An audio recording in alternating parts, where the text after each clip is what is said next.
The mission of being mentors to girls that possibly were in situations either from where they live or their families where they weren't given the opportunity to see about college or their own potential or that kind of development, to me is very important. And both my wife and I are college graduates, and we know how to go to college. We know what you need to do for college, and we were able to guide our daughter through school and get her to college and keep her in college.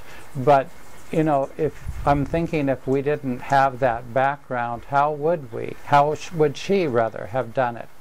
So to me, if we can do that kind of thing in our community to help girls that maybe would never have thought of college, it's very important. We are doing lessons on developing positive self-esteem and attitudes. There's a general theme of increasing integrity, responsibility, and sense of respect for others as well as for themselves.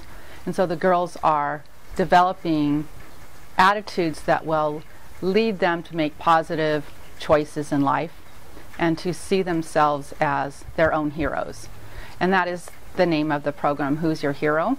So the girls have parents, mothers, and teachers, and other adults in their lives who can serve as heroes, but they also learn to see themselves as their own hero as they make their way through their adolescence. The girls are ages 8 to 12, and so they have a range in grade as well, from about 3rd grade to 6th grade before they then can graduate into our Junior Women on the Move tutoring program or mentoring program.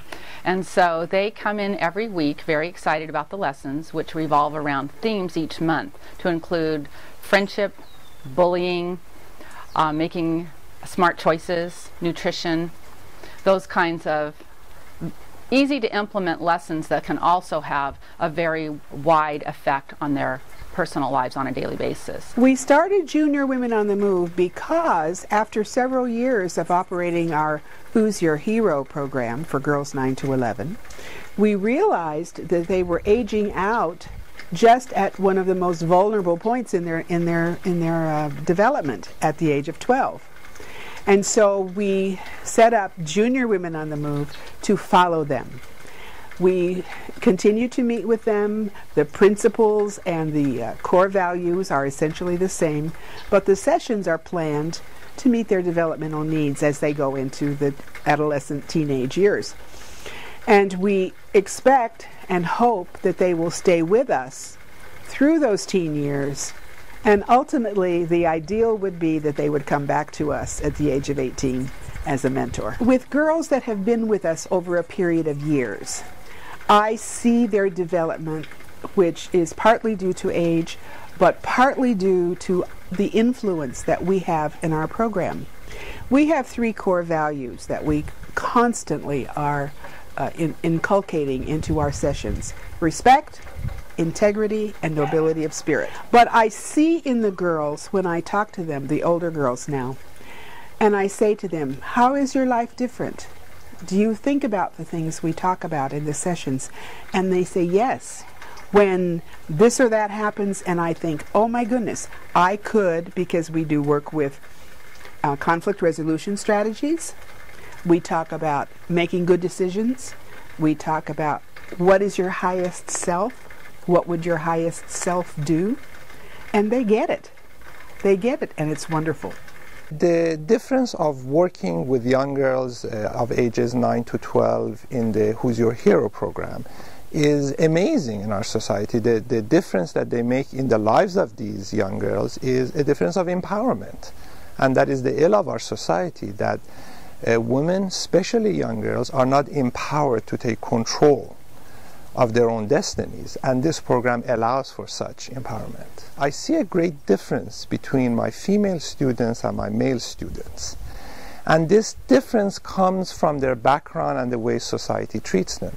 So we need to have more programs such as Who's Your Hero at the early stages of their lives, which is 9 to 12, to allow them to empower them. It is so important to have organizations like Women on the Move today, because these girls learn skills for the future.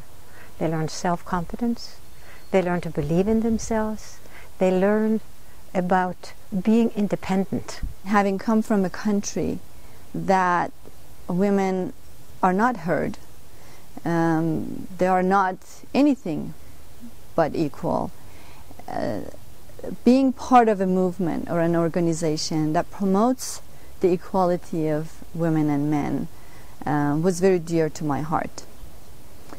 And I wanted to be very active in that role. Professionally, being a lawyer, dealing with family law issues and dealing with disputes of the families, and sitting in as a role of sitting in as a mediator, having the role of addressing the issues of custody and visitation between divorcing parents, had given me the idea of how our children in general, and more particularly our girls, have been deprived of role models and heroes that will tell them what they can be in life. And to me, it was very important for us as a group to promote the interest of that group of the society. How many hours in a week are you willing to give up to change or enhance the lives of young girls who will go on to do major accomplishments in their lives and look back and consider you as someone who helped them get there? And once you pose that question in that way, a lot of people cannot say no. We had an idea that we wanted to provide service to young women, and we developed a pilot program which we tried out in an affordable housing complex. And we ran it for 18 months and decided, yes, we had something that we could keep going. And we have, since that time, we've had several different locations, but right now we have 3 sites, all in Rancho